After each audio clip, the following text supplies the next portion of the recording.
We are back in Hotlanta, as I call it. No, I don't. It's good to be back here. Thank you guys for coming in. Talk about a little bit about what I've been doing recently. You already know about the Chainsaw video game, I think, anyway. Same company as the Friday game. We've been working on it for 2 years now. And I think the Friday game is absolutely amazing, so well done. And the Chainsaw game is going to be even better. How technology advances with that kind of stuff. And, 3 years ago the Friday game came out or something like that. And it's just going to be amazing. We have so many people. The Friday game was me doing the mocap for Jason. You talking? Am I interrupting you? Or he was just asking about the game. He didn't know. I didn't know you were talking about. I'm just playing. I said, what is he talking about? In the Friday game, it was just me doing the Jason stuff and a bunch of stunt people as victims. The Chainsaw game, we're using actors from different movies and stuff, like Scout Taylor Compton has been doing some mocap with us, Christina Klebe, Sean Whalen. So it kind of gives it a better feeling, I think, that it's actors that have done horror stuff and not just stunt people who I'm getting violent to. But I'm not sure when the game will be released, but keep an eye out for it because it's amazing. And that's what I've been doing mainly lately. Haven't done a film since The Activated Man with Tony Todd. He's a good buddy of mine, and it was fun to work with him again. But not sure when that comes out either, but keep an eye out for it. Just trying to not have any more heart attacks. Yeah, you guys know that, I'm sure, but I had a heart attack a little over a year ago, and I wouldn't recommend it. If you're thinking about having one, don't. Not worth it. You get sympathy, but Zero stars, would not recommend. So that's what I've been doing lately. So Kane, I want to ask you, so you're a horror legend for us all, of course, right? Were you a horror fan before you got involved in the genre? For sure. Yeah? I mean, I've always loved horror and true crime, fascinated by that kind of stuff. And I've followed all not followed, that sounds like I enjoy them, but I know all the stories of the famous serial killers, and played a couple of them myself, BTK, Ed Gein. But the one that's always fascinated me the most is Gacy. And I have a photograph given to me by a woman whose family I've known for years. They live in Chicago. And she gave me a shitty black and white photograph. And I was looking at it, she goes, look at this. And I was looking at it and I thought, that looks like Pogo, which is Gacy's clown persona that he used to do at kids' parties and stuff. And she was in the picture with Pogo. To me, that's absolutely amazing. She's probably 8 years old or something, and she gave me the picture, which is, I think, a very cool thing to own. But I was always a horror fan. My all-time favorite movie still, you already know this, I think, but is The Exorcist. And 1974, I believe, when it came out. What? 3? Was it? 3? Late in the year, then, at least? Or Yeah, it something? came out Christmas. Oh, Christmas. Merry Christmas. What a great Christmas movie. And I was excited the first time I met Linda because I loved the movie so much. And there are very few movies, in my opinion, that are still good and still hold up that many years later. So many of the other ones are such a joke. You can tell by the hairstyles and wardrobe and storylines and stuff. But that one still is good. And I've just been hearing about they're getting ready to make a remake. And I'm excited. I want to be in that thing somehow. Father Karras, maybe? You know, you're not only an incredibly talented stuntman, but you're also a very talented actor as well. So I think you could.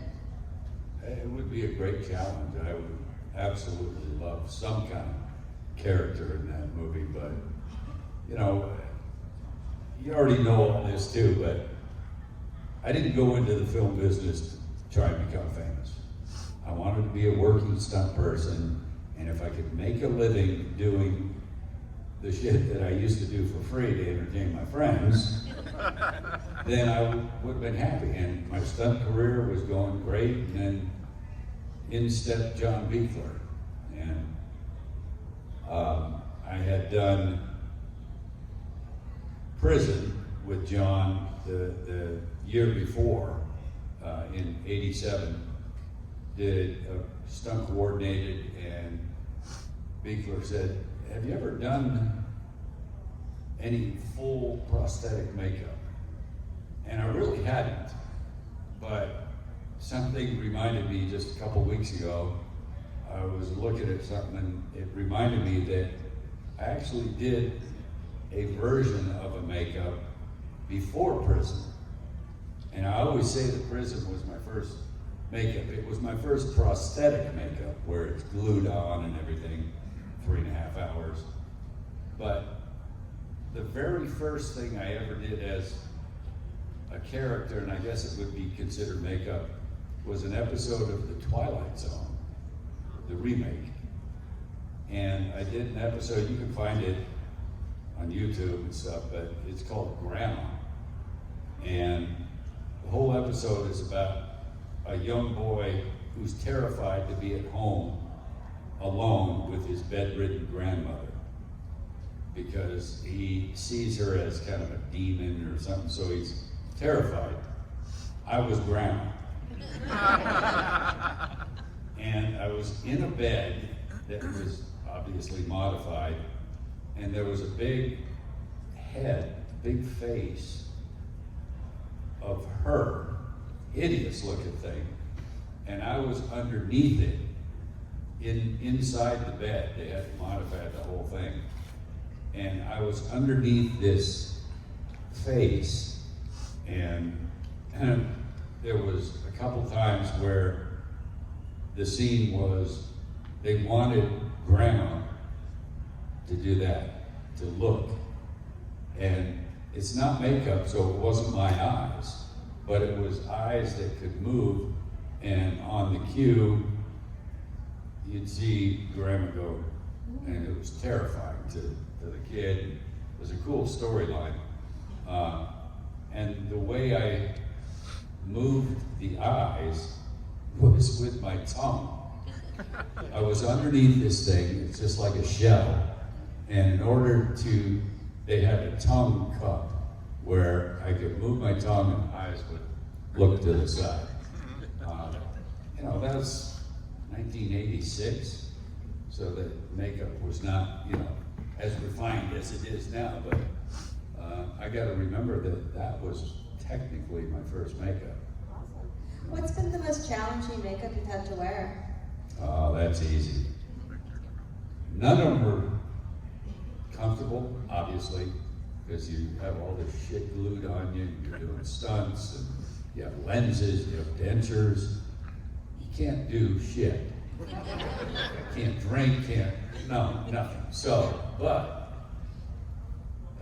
and the makeup effects people hate when I tell this story, but it's a K&B of makeup that I wore. And it was so incredibly uncomfortable. Jason Goes to Hell. And you know, I've had full body makeups, prosthetics like that was, but I've never been so incredibly hot in that kind of makeup. It's like I said, it's never easy, but that one was so hard to work in. And it was, you know, the body was kind of thick, so I didn't have a lot of movement. Full prosthetics head to toe. And after a couple days of shooting, I felt like I was gonna pass out from being so overheated. So we ended up just devising a cool suit, which is a vest with plastic tubing running through it, and they would circulate ice water through the tubing just to keep my body temperature down. But man, when I talk about how uncomfortable it was, Nick Otero was like, "You're talking shit about my work." Just It being looked honest. great, it was just uncomfortable.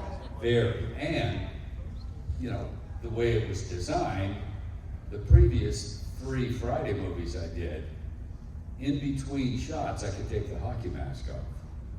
Now, part 7 was still makeup underneath every day, even though the mask was on most of the film.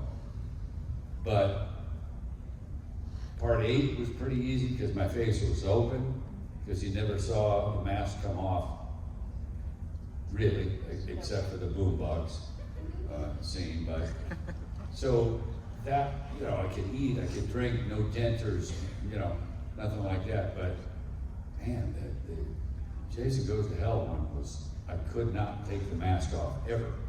Once it was put on in the morning, it stayed there because it was built into the cowl, the headpiece that I wore. So it was really a pain in the ass to remove it. So I would be able to take it off for lunch, and that was it, and then put it right back on. But definitely the hardest one. How did they create the makeup effect for part 7 in your back area, your exposed back? I always loved that. The spine and Yeah. stuff, yeah. How was that created? I don't know, Beekler just built it. He had a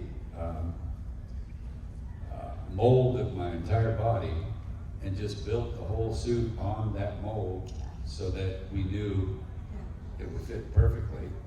And I don't know, it was just his idea of what Jason should look like. It's still my favorite Friday I've done, but Fucking genius, Beekler.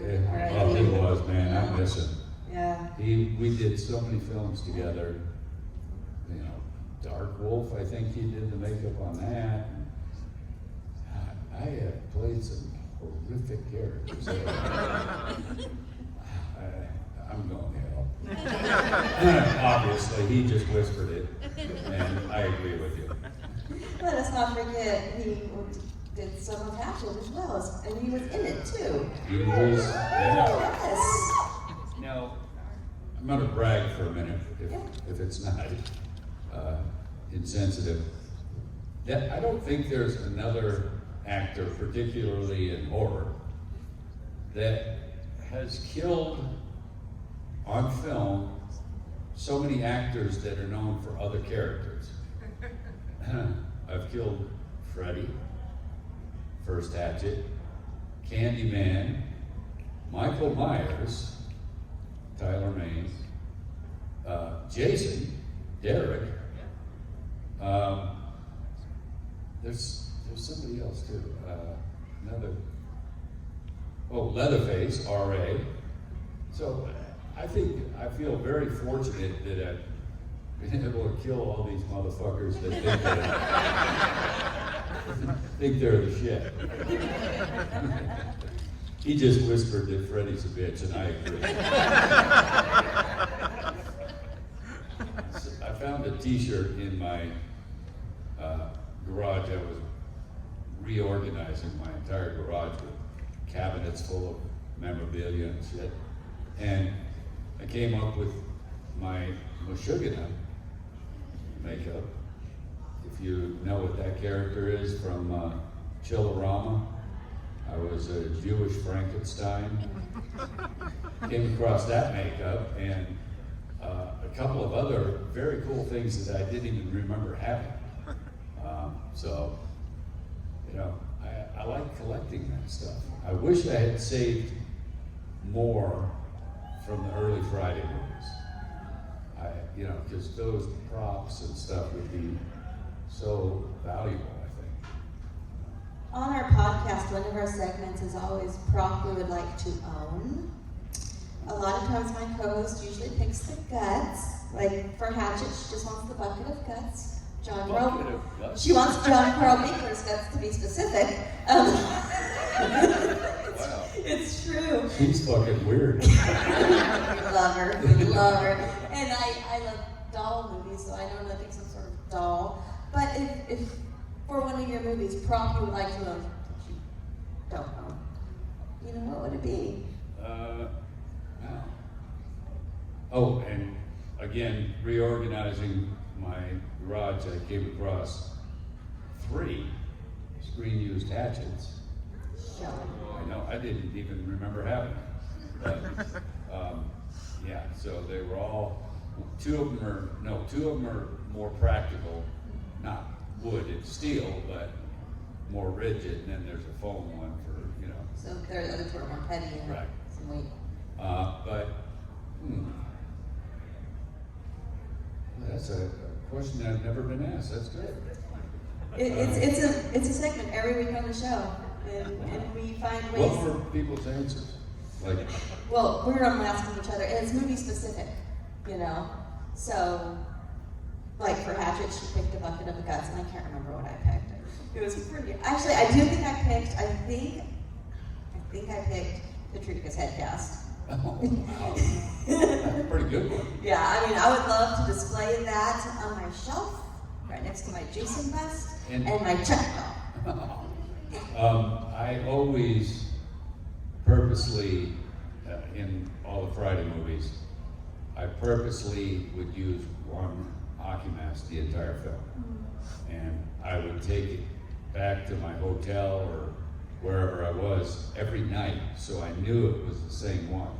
Because people tend to, you know, replace something and keep the valuable one, but so all of well, Jason Goes to Hell was a little different because there was damage done and progressively through the film, so there was a different mask, like 3 different times, I think.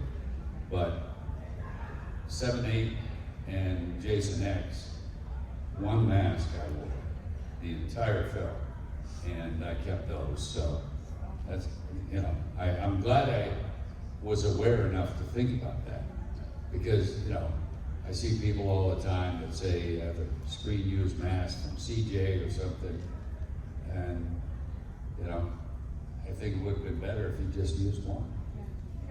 He is my favorite Jason performer, other than myself. But I think he did a good job. He's a good buddy of mine now, and he appreciates everything that has happened because of playing the character. So, Absolutely. You are a fantastic actor. Is there a specific type of role that you would just, aside from Father Karras, that you would just love to tackle that you haven't got to yet? another good question. I mean, Michael. Yeah. I would love to just round out my career playing Michael Myers in a Halloween film. I don't know if they're going to do any more ever, and it's now Courtney that has taken over the role, but that would be a dream situation, considering I did a shot as Freddy, the Jason stuff, stunt double RA as Leatherface, did quite a few scenes, so that would just round it out with Victor, but I think that's pretty unlikely. I am a big Jason Goes to Hell fan myself. Another thing I just really love about Jason Goes to Hell is the late, great Leslie Jordan. Do you have any memories working with him? I didn't probably didn't get to work with him that often, but... I didn't, but he was such a pleasure to work with, and I think he was really talented actor, and I feel fortunate when I work with people like that, because 2 stories. and I apologize, you probably heard them already, but I was never trained in acting, ever. And because I never expected to do dialogue. I just wanted to fall off of shit and get hit by cars. And once I started playing characters that had dialogue, I started really loving it because, again, I never expected it, so it was very cool to do something new. And I always say that if I have any talent with acting and dialogue and stuff, it's because of all the years of doing stunts and watching quality actors work. And the one case I always bring up is I did a movie called Monster with Charlize Theron. She won an Oscar for that portrayal. And I, as a stunt coordinator, you're not involved in every shot in the film. So you often sit around, you know, working on other stuff or planning things, but you don't have to, like every other job on a movie set, you're working every shot. So you never have any free time. So I started watching actors like her, and because I had the luxury of just observing for an hour, I would watch what she did to prepare for scenes. And I was fascinated the way people do that. And I think I learned so much from her in particular, but a lot of other actors too. And I think I absorbed some of that stuff. And we shot Monster in Fort Lauderdale, I believe. And we're at a bar, a biker bar, shooting the scenes where I played the cop, undercover cop that arrested her toward the end of the film. And we were shooting in this biker bar, and then I heard somebody say, "This is where it really happened." And I was like, wait, what? This is where Eileen Warnos was arrested, in this exact biker bar. And we're shooting the scene where I'm trying to get her outside so that we don't cause a big shit storm of, you know, people getting pissed off. What is this? What, you know? So I was talking to the owner of the place, and I said, how long have you owned this place? He goes, since she was arrested.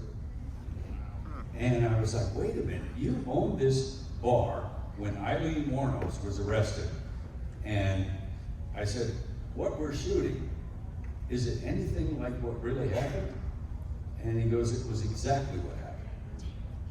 Two undercover cops looking like bikers, and they got her out of the bar so that we could arrest her, or they could arrest her without a big, problem. So I attribute, if I'm talented at all with dialogue, it's because of stuff like that. And what was my other story now? Just too fucking long with that. Leslie Jordan. That was it. Working with Leslie. I'll think of it. Well, I have a similar experience in my acting journey. I started doing musical theater in Bakersfield, California, and I met this kid, teenager, and with these amazing performers, and they just all took me under their wing and taught me stuff on I knew how to dance, but they really were teaching me blocking and everything. And and I learned everything I learned by sitting back and observing it. I just sit in on rehearsals that I wasn't a part of and just watched, because I wanted to know how they were so great. Right. So very similar. Different medium, but very, very similar. I almost think it's more beneficial to learn that way than having someone instruct you how to act. Yeah. Which is still better than nothing, but I just think it was so much better for me, you know. Okay, audience questions. Raise those hands. You. You were talking about the Friday the 13th video game earlier. Is there a character that you like to play more? more than. Like, well, I mean, is there like, do you have a preference of character you like to play as in the game? I try to make it a little generic so it doesn't look specific to any one performance, but I'll always be partial to 7. Yeah. And I do some subtle things within the game stuff that is reminiscent of what I did in part 7. Just for really knowledgeable fans, they pick up on it. Wait a minute. Yeah. You did that exact move in part 7 before you slammed the girl against a tree, or something like that. And Just a bunch of freaks over here. We notice those little tiny details. How you stand, how you breathe. Other questions? Yes. Just wanted to say, my friend who is driving in tonight from Louisiana to be here tomorrow, she is cosplaying as Pogo the Clown. So we're going to come by your booth tomorrow. oh, I gotta take a picture with She her. looks amazing.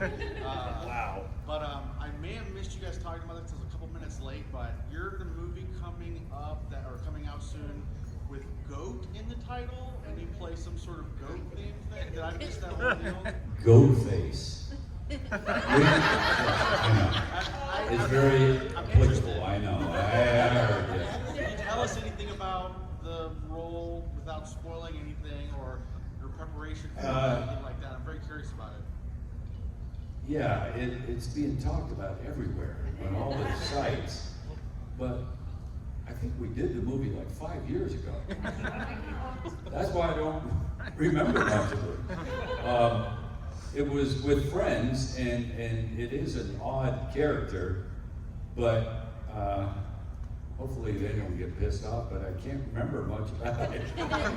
What's happened in 5 years though? Yes. Was it a casualty of COVID? No. Well, you know what? Did that hinder a lot of its development? I'm not sure. Yeah, possibly.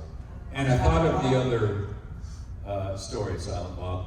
I'm stoked about Goatface, but go ahead. Goatface. What a lovely name for a character, huh? I mean, I guess it's better than goat ass. A little bit. So, Jason Goes to Hell. Because the version of Jason that I played was not in the movie all that much. Because the evil, whatever, goes into other characters.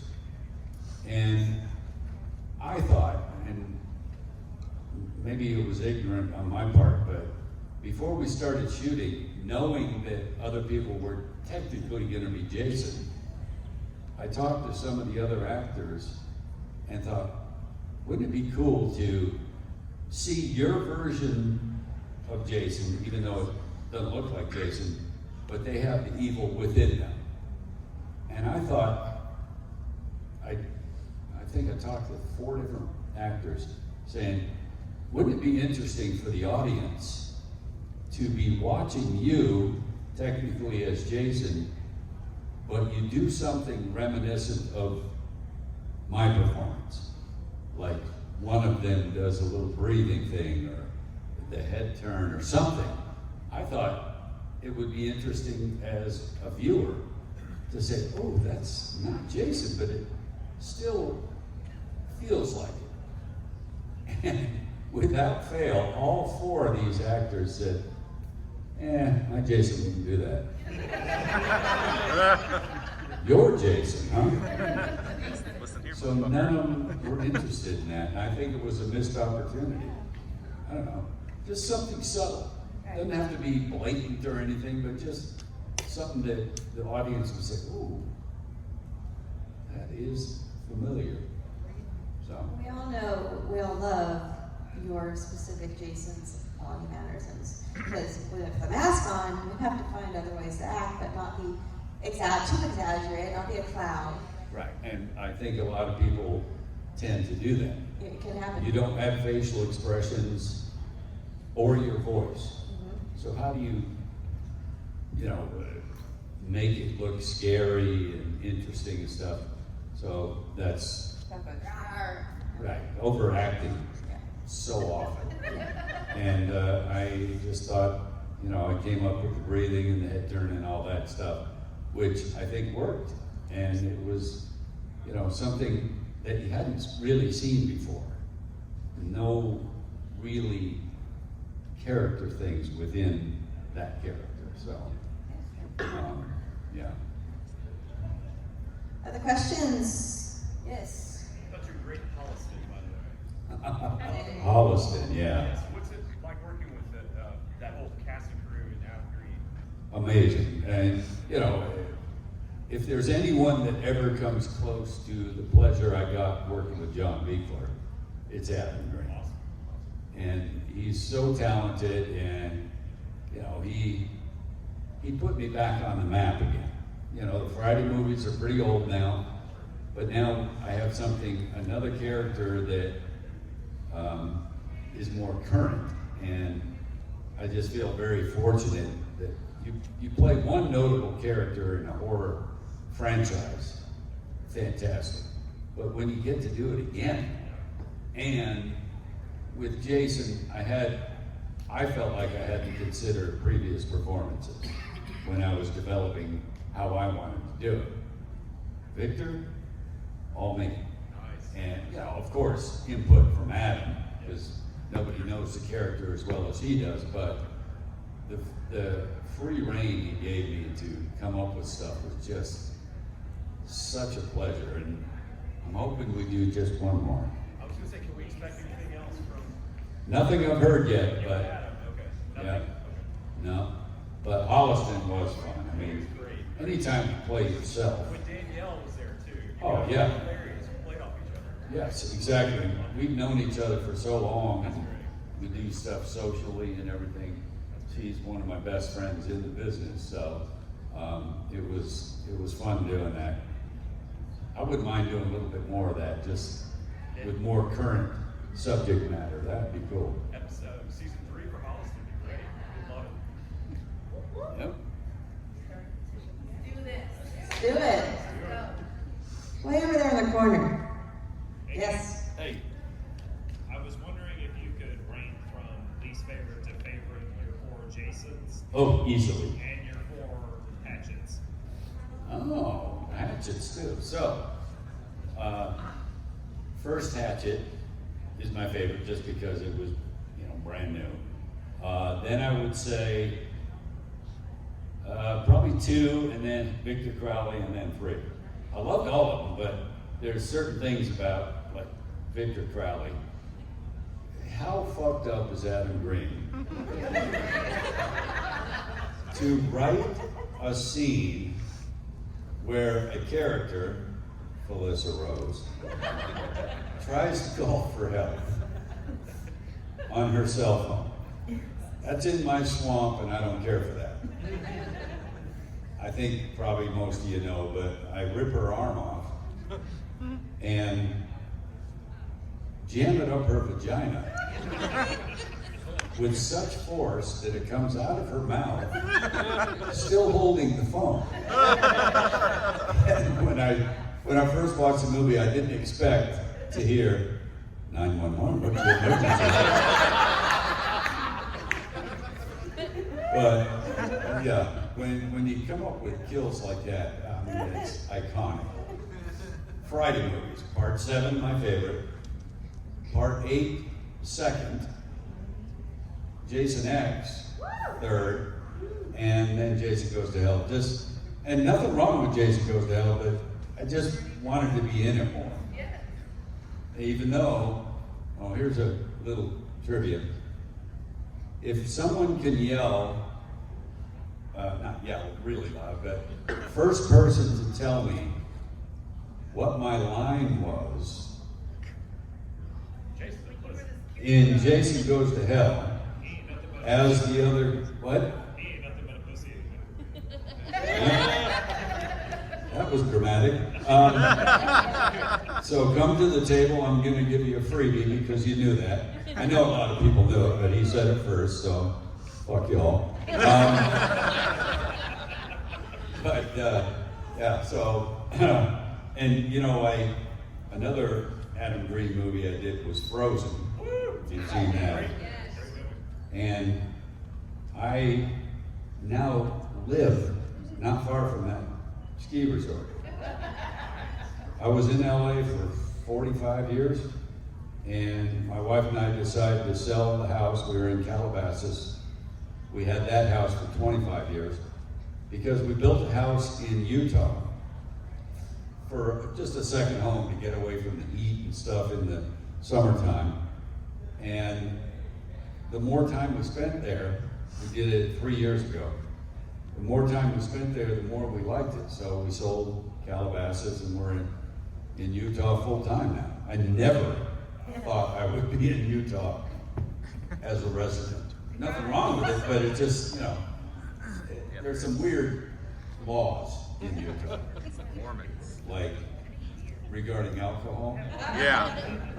You cannot at any restaurant or bar in the state of Utah order a double.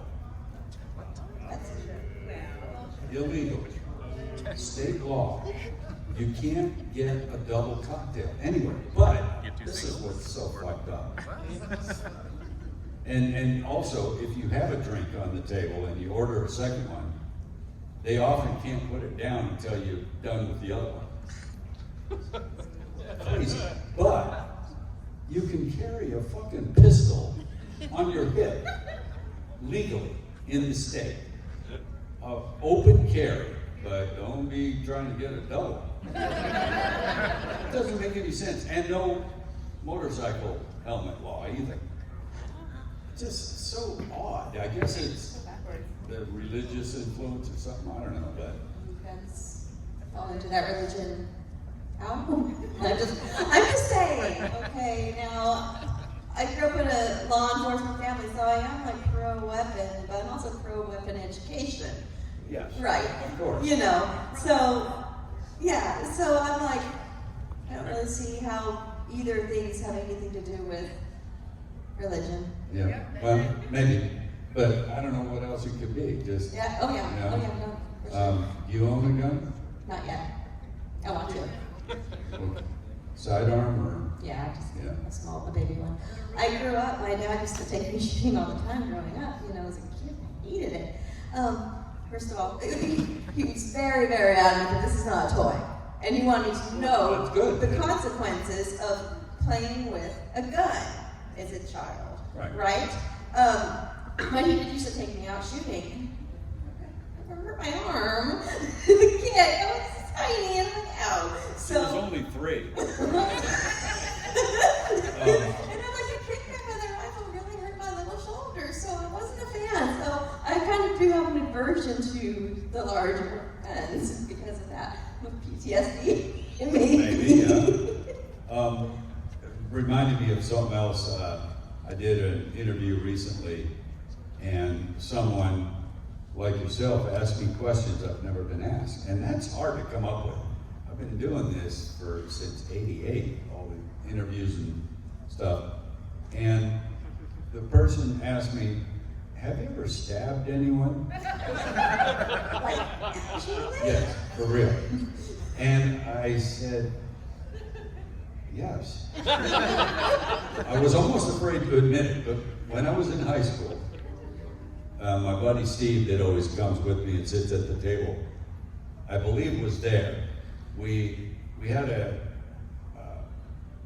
friend, I guess, named Sam, that we were at some kind of high school event, and somebody gave me a penknife, just a small, very sharp knife, and in my hilarious way, I was threatening people with it.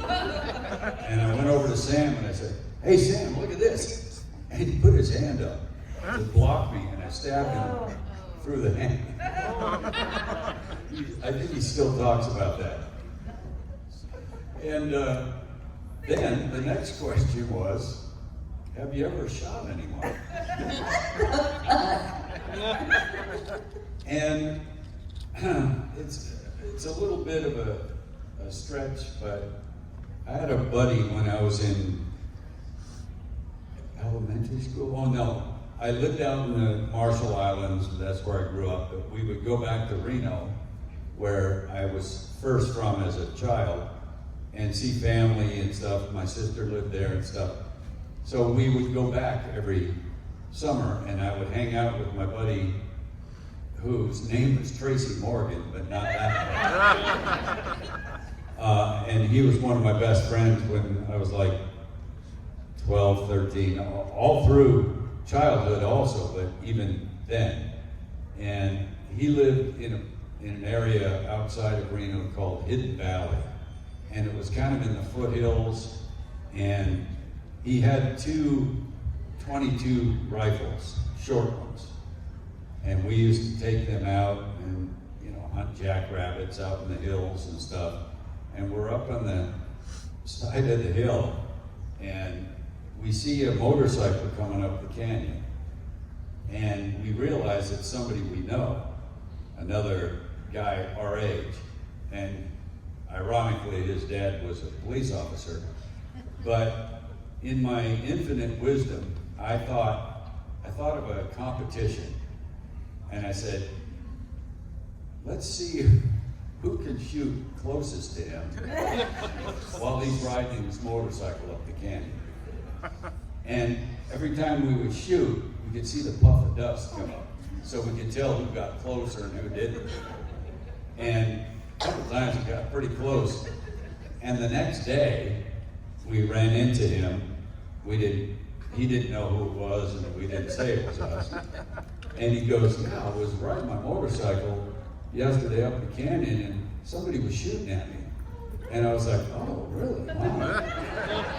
And he says, and I don't think he was bullshitting because he didn't know it was us, but he said one of the bullets ricocheted off a rock, which we thought we saw, and it hit him in the helmet. Fortunately, he was wearing a helmet. And I may have killed the guy. Didn't injure him, but is that technically shooting someone? Not really, I guess. It is? Shot at him. And I hit him. Hey, thank goodness for helmets, right? Wear your helmets, kids. Yeah, so, yeah. I'm probably very fortunate I'm not incarcerated. We've all been there, though, right? You've been in jail. No, but I'm very glad that I wasn't. He has. Some of the things I did and didn't die. Oh, Yeah. I know how that is. Okay, we maybe have time for one more. You. So we've had the privilege of watching Jason, Michael, Freddie. Who do you see carrying that torch moving forward? I know they continue with the remakes, but do you see anything new that you're like, you know what, that's a great idea. I'd like to see more of that. I mean, I think the only one that may continue is Michael, just because of the current Halloween films and stuff. And we're going to hear about a more current true life serial killer that did horrible shit to people, and they're going to do a movie about it eventually. I have a couple of ideas for stuff like that, but I'm not supposed to talk about it yet. Okay. As much fun as it is to play a character that's all your own, I wouldn't mind playing someone again that actually did all the horrible things. Just because, when I'm playing BTK, it was pretty amazing. Oh, and that was another thing I found in my garage was my BTK glasses. Oh, nice. I thought, I didn't even remember having those. But stay tuned. Okay. Good to look Something will up. come up, and you'll say, "Oh, that's what he was referring to." Okay. I do have one final round question for you. Is there something in the industry that you haven't done yet that you're just dying to? Either acting, stunt-wise. What? Wrong. Could we get I've certainly never done that. Nobody wants to see that shit. I mean, under certain circumstances, your role in Hatchet when you weren't in the makeup could be Yes. a rom-com. I've never, I don't think, unless I'm spacing out on something. I don't think I've ever kissed someone on screen, have I? Anybody think of? No, I would have been insanely jealous. I don't think I sure of it. So that would be something, Just just, be getting after pay or step pay for that. it depends on the other person. I may pay for it myself, depending.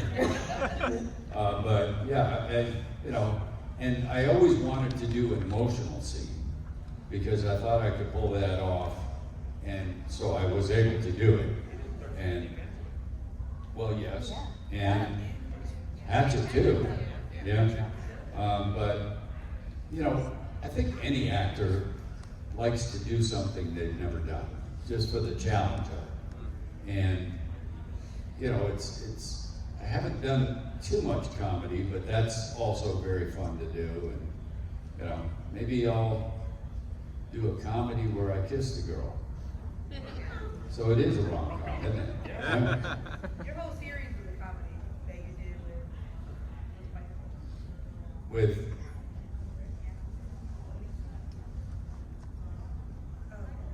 So you had this series that you guys filmed and like. It was oh, fucking Mike hilarious. Aloisi, yes. It was fucking hilarious. I guess I could mention this. I'm going to see Mike. He lives in Massachusetts. And all of our Killer and I stuff, that's what you're referring to, we want to try it, doing little segments of that, just cutting them up into little TikTok. It's his idea, and I see so many people that are massively known just for TikTok. Yeah. So I think we're gonna piece together little bits of it because I think it's hilarious. You had some golden moments in that Oh. series, like. And he is such a perfect foil to me because he's not quite as adventurous with dangerous shit. And I think we're gonna try it. I'm going to his house. I'm doing a signing in Albany, a private signing, and so I'm going to go up there from a convention in Louisiana and spend a few days just seeing if we could put together some stuff because The Killer and I think is fun as hell, just as a viewer. So. You are very good at comedy as well. One of my favorites, if I can share before I let you go, is another thing that we also like to talk about on the podcast when we can find one in a movie, is dances of horror. Dance? Dances of horror. When there is a dance scene, no matter how goofy, you know where I'm going. Or poorly done. Not so much. In a horror film, we notated it, and that becomes a dance of horror. Anyone seen Among Friends? Yeah? Yeah. Kane has some skills. I am not a dancer. I wish I was because it's a challenge, but I don't It know. was a great dance of horror. Because it's ridiculous. It was lovely. It was lovely. A lot of the dances of horror are ridiculous, even when they're supposed to be serious. Who did a good job, in your opinion? Okay, so, and this is kind of a cop-out, but, I mean, prom night, if you love your horror movies with 5-minute dance sequences, prom night is your jam. It's mine, I love it.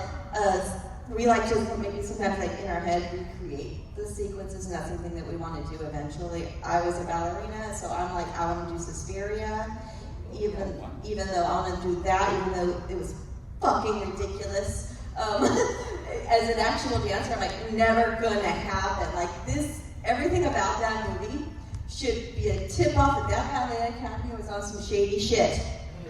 Okay, but I want to do the Suspiria dance. So yeah, that's something we love to do, and we always notate a dance of horror, and I just love yours. So Take a look at it. It's pretty ridiculous. it's pretty awesome. You will thank me later. No, you won't. What the fuck was you recommending that for? I think we all love it. Thank you very much, Kane. Oh, It's been a thank you, pleasure as guys. always.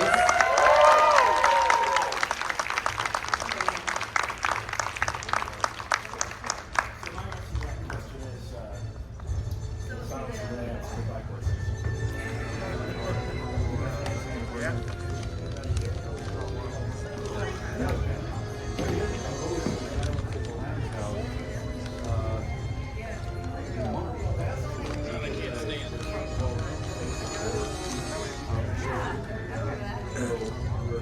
Wow.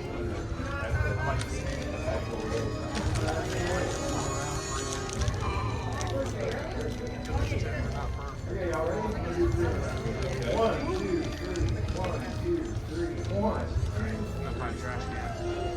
I'm glad, thank you, that's a great compliment, because I can't do good research and not be boring like everybody else, and sometimes I think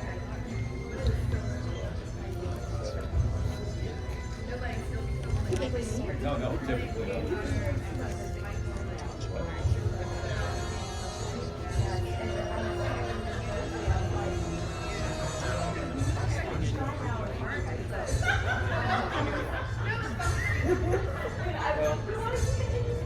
We keep doing new stuff, so that helps. Thank you. I'm gonna combine numbers right now.